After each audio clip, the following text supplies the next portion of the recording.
Welcome back to the channel, everyone, for another ESO build video. I'm Fuzzy Juggernaut. Today I'll be showing you my heavy armor MagPlar build for the Markarth patch.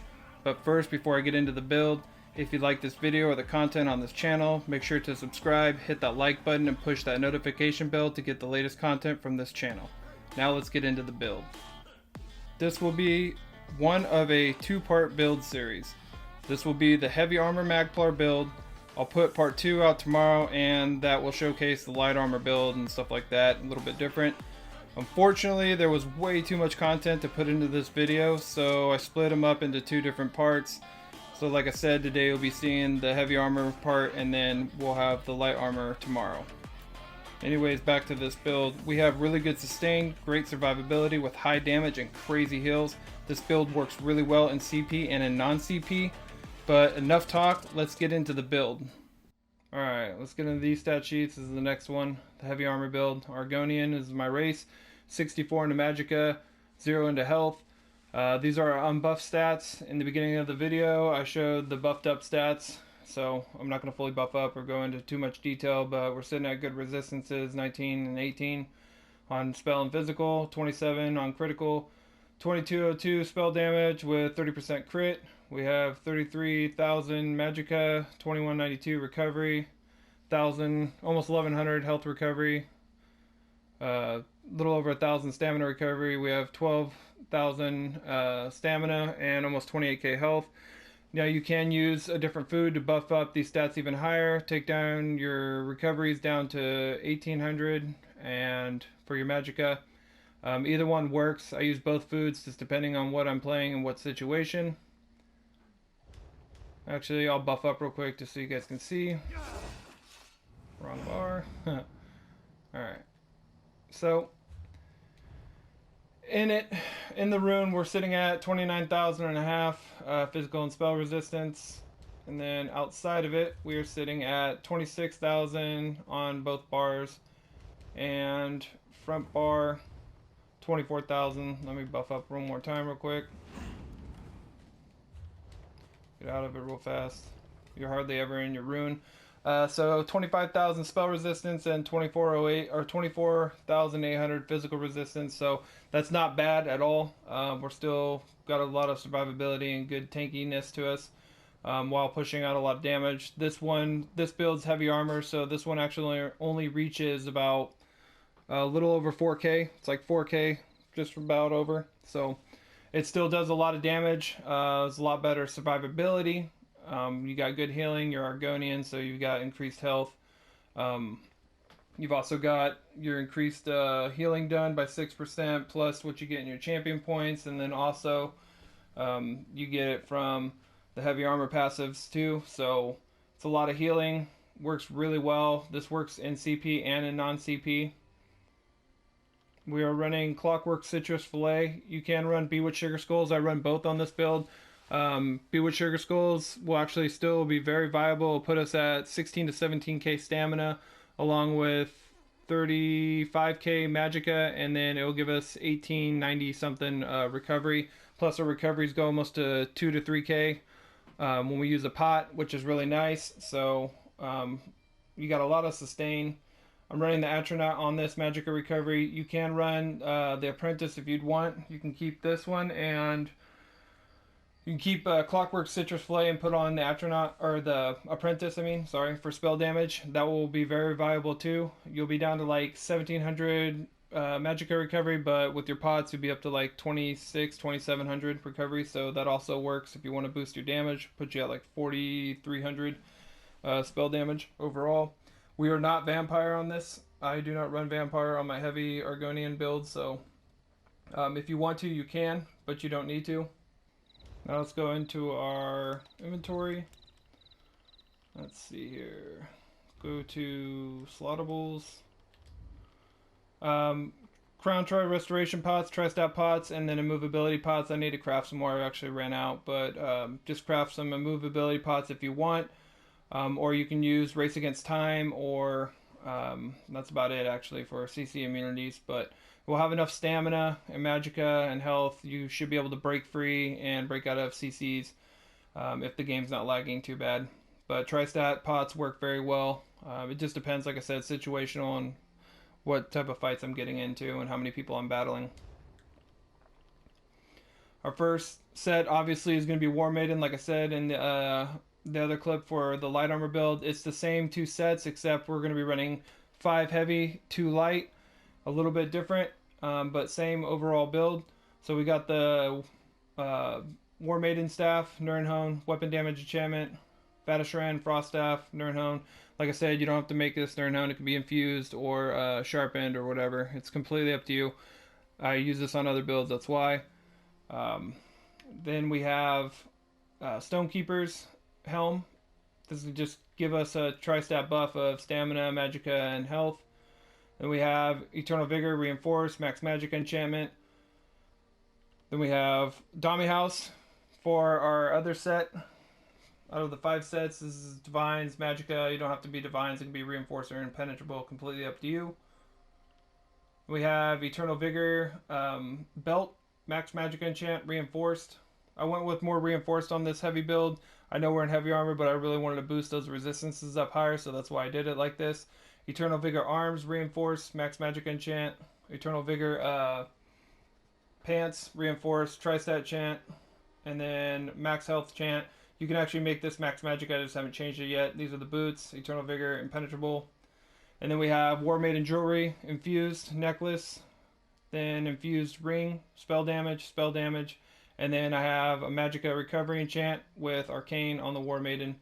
So all War Maiden jewelry and weapon, and then all Eternal Vigor gear, and then we have Dami House and the Stonekeeper, and then Vatashran Hollows staff. Now let's go into skills. You can switch some of these up how you see fit. I mess with them all quite a bit and I move stuff around, but Puncturing Sweeps is going to be our main one. These are unbuffed tooltips. We have Inner Light for the Magicka and the crit to get us a 30%. You don't have to run this if you don't want to. If you feel comfortable with less Magicka and you run Be with Sugar Skulls, you can switch this out for Entropy or whatever, or Degeneration, whatever you'd like. Something else up here. Radiant Oppression for an Execute. Half the time I don't even use this. I'm just annihilating people, so you really don't have to use this. It's not necessarily, but it is nice for those people that you battle and they get like, I don't know, 10, 15 yards away from you, or meters away from you. You can melt them down with this before they escape and heal back up. Then we have Toppling Charge. This is going to be our gap closer, and then this also stuns them, sets them off balance. Does decent amount of damage. And then we have Purifying Light. This one actually goes to like a 21 tooltip when fully buffed up, maybe a little higher. And then we have Crescent Sweep. This does about 9,000 damage. It does more than that. I think it goes to like 10.1.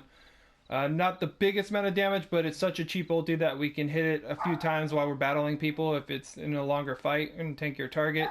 Plus it does more damage and it does AoE damage. I apologize for my dog barking there. Then we have on the back bar Channeled Focus, Extended Ritual, Honor the Dead for our heal.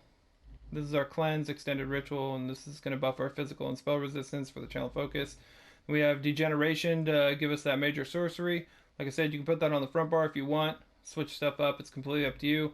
And then we have Elemental Drain. If you don't want to run, if you don't have the Vatashran's Hollow Frost Staff, or don't want to use that, you can just put War Maiden Sword and Board on the back bar, or Potentates, or whatever you want, and you can just switch this out. You can use whatever you'd like right here. It could be a flex spot.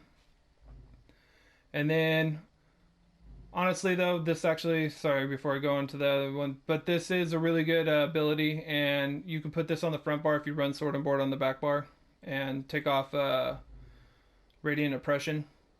So it's completely up to you. If you want to put this on the front bar, then you can, and then you can put whatever ability you want on the back bar. And then I just have Elemental or Eye of the Storm, and you can run whatever you'd like if you have Undo. Unfortunately on this guy I do not have the Psijic even leveled up at all, so I would probably run Undo here or something else, or Sword and Board ulti. If you're going to run Sword and Board would be probably the best bet, so I would go with Sword and Board ulti honestly. But I don't even think I have that leveled up yet. Yeah, it's at 44. So completely up to you what you want to run on there.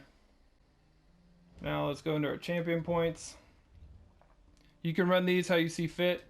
Like I said, these builds are just the templates. I just put these out there. You can rebuild them how you want, use exactly how you want, or whatever. If you want to use the same exact way, you can, or if you want to mix some stuff up around for your playstyle and how you like stuff, go ahead. That's just what this is for. It's not, you don't have to run everything like I exactly run it.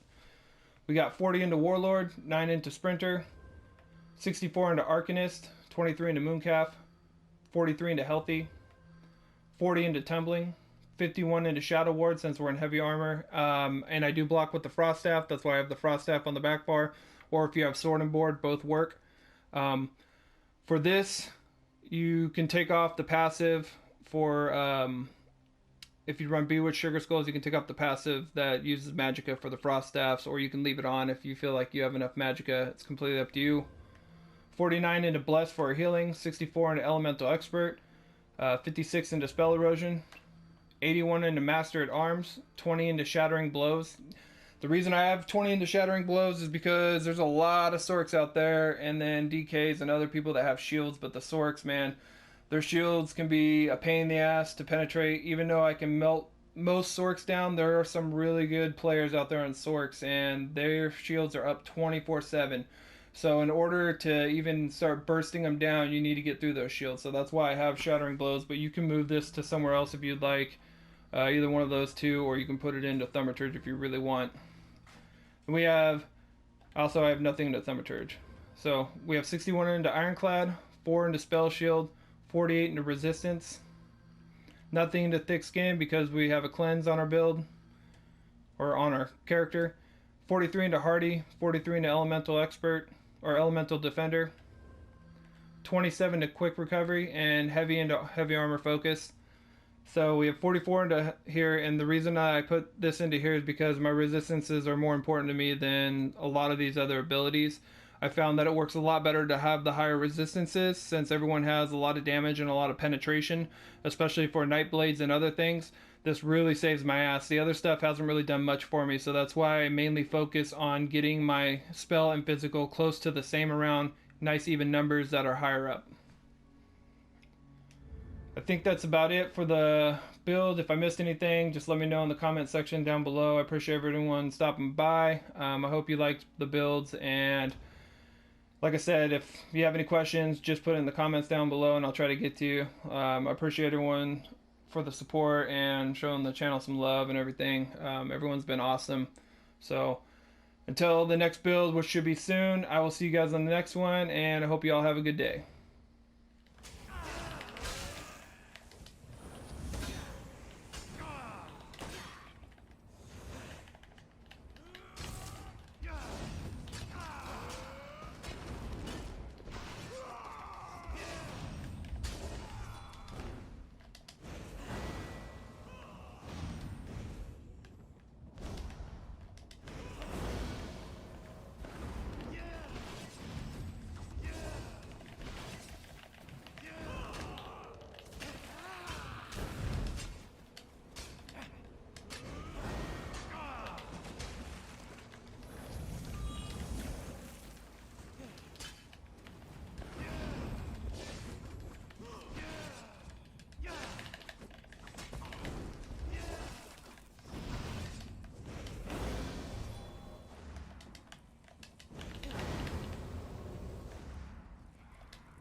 shoot him, and I fucking held up.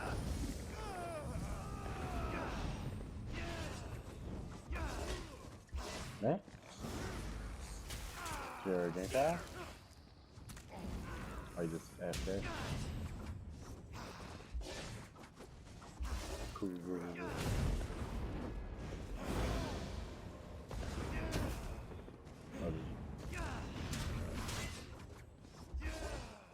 What?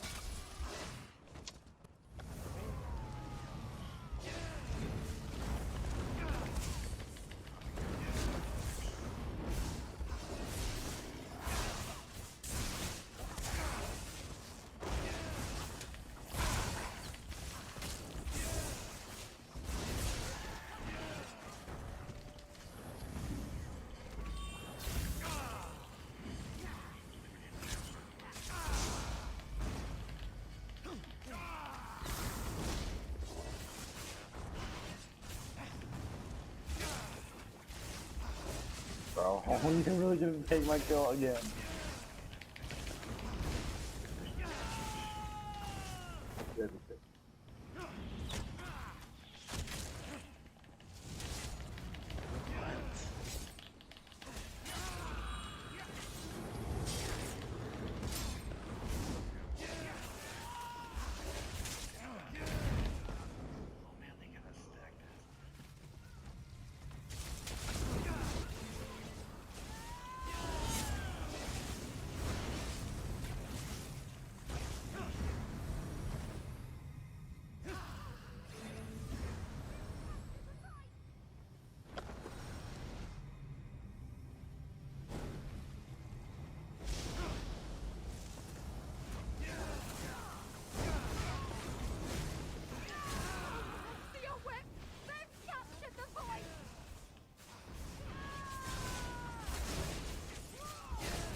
That.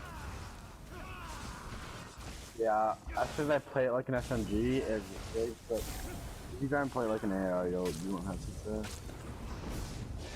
You gotta play it like an SMG, there's no point.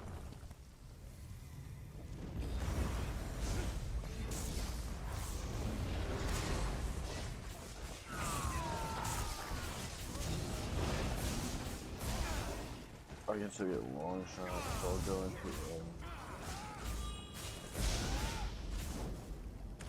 yeah, well, and we ready for, oh shit, we got to go. We got nuked out, yeah. No.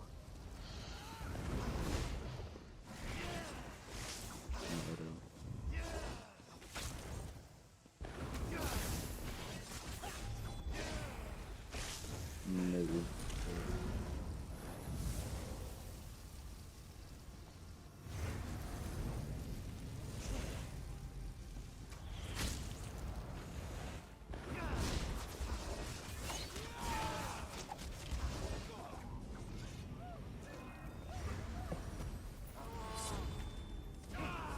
What gun is that, double?